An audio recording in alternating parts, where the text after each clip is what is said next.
Pembunuhan terhadap seorang wanita yang jasadnya ditemukan di Kompor Merah diduga telah direncanakan sebelumnya oleh pelaku Rohmatri Hartanto atau RTH. Bahkan korban juga diiming-imingi sejumlah uang agar mau bertemu di hotel.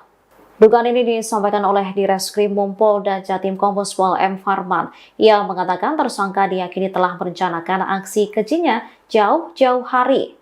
Tersangka kemudian mengajak korban bertemu di sebuah hotel di Kediri, Jawa Timur pada Minggu 19 Januari 2025. Saat itulah tersangka menjalankan rencana kejinya.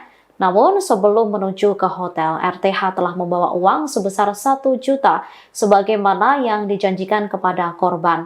Sesampainya di hotel, RTH mengaku terlibat cekcok dengan Uswatun. Pelaku yang emosi lantas mencekik korban hingga tewas. RTH selanjutnya memutilasi tubuh korban menjadi beberapa bagian lantaran tak muat dimasukkan ke dalam koper. Tak hanya memutilasi, pelaku juga menjual mobil korban seharga 57 juta rupiah. Uang tersebut selanjutnya digunakan pelaku untuk membeli mobil lain seharga 75 juta rupiah. Atas tindakannya itu, Rohmat hanya dijerat pasal pembunuhan, melainkan juga pencurian.